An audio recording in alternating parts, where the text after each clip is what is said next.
वहीं यूपी विधानसभा चुनाव को लेकर सियासत तेज हो गई है। किसान के मुद्दे को लेकर विपक्ष लगातार बीजेपी पर आरोप लगा रहा है और संवाददाता ममता चतुर्वेदी ने प्रदेश राज्य के मंत्री राम चौहान से खास बातचीत की। इस दौरान राज्य मंत्री राम चौहान ने कहा कि यूपी के गन्ना किसान बेहद खुश हैं। सरकार के राज्य मंत्री श्री राम चौहान जी हमारे साथ हैं, इनसे बात करते हैं। आपकी मुलाकात देश के कृषि मंत्री नरेंद्र सिंह तोमर से हुई, किन किन मुद्दों को लेकर चर्चा हुई? क्योंकि मैं उद्यान मंत्री हूं, तो आलू की बड़ी उत्पादकता उत्तर प्रदेश में है। देश का 35-40% आलू अकेले उत्तर प्रदेश उत्पादन करता है और इस 40% का 7-8 जिलों में ही पूरे उत्तर प्रदेश का पैदा होता है।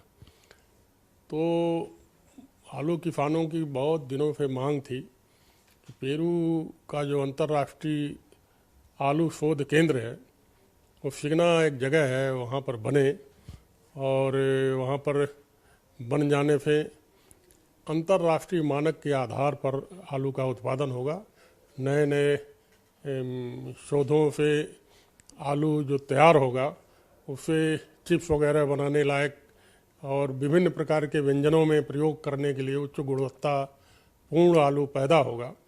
तो मुख्य मांग तो यही थी। उन्होंने आश्वस्त किया है कि ज़रूर मैं कुछ करूंगा और ये हो जाने से निश्चित रूप से बड़ा भारी एक आलू किसानों के लिए लाभकारी कदम होगा।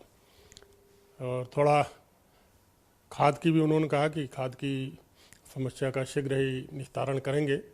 6 रेक आलू प्रतिदिन उत्तर प्रदेश में जा रहा है। आलू यूरिया खाद का या किसी भी खाद का कोई अभाव नहीं है, लेकिन चूँकि बरसात एक बारगी पूरे प्रदेश में हो गई तो सारे खेत के जो उठान हैं, बोने लायक खेत इकट्ठे हो गया, इसलिए खादों की मांग जो है ज़्यादा बढ़ गई। लेकिन उसका भी समाधान पूरी तरह से केंद्र सरकार लगी हुई है।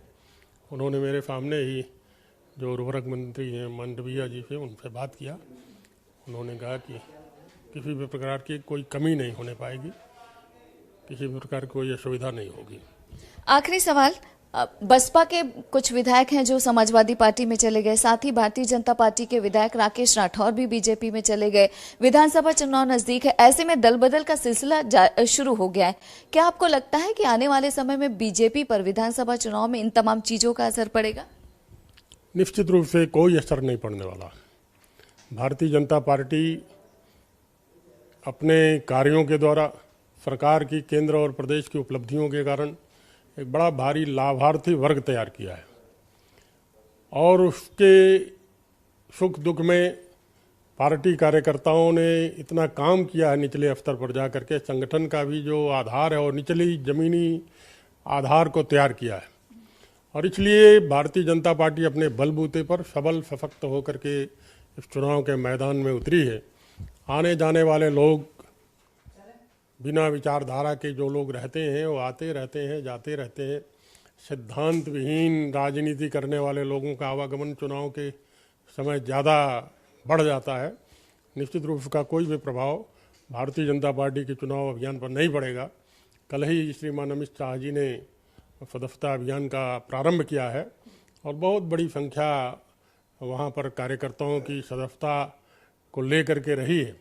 सदस्य में उत्तर प्रदेश देश का नंबर 1 है और बड़े पैमाने पर नए सदस्य, पुराने सदस्य मिल करके भारतीय जनता पार्टी के कमल को खिलाने के लिए अनथक प्रयास कर रहे हैं, प्रयत्न कर रहे हैं।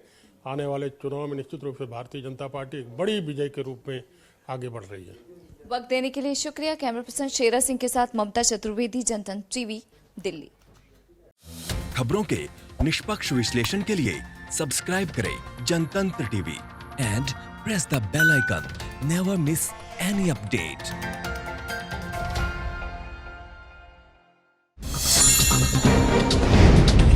डाउनलोड कीजिए जनतंत्र टीवी ऐप को, जो कि अवेलेबल है गूगल प्ले और ऐप स्टोर पर।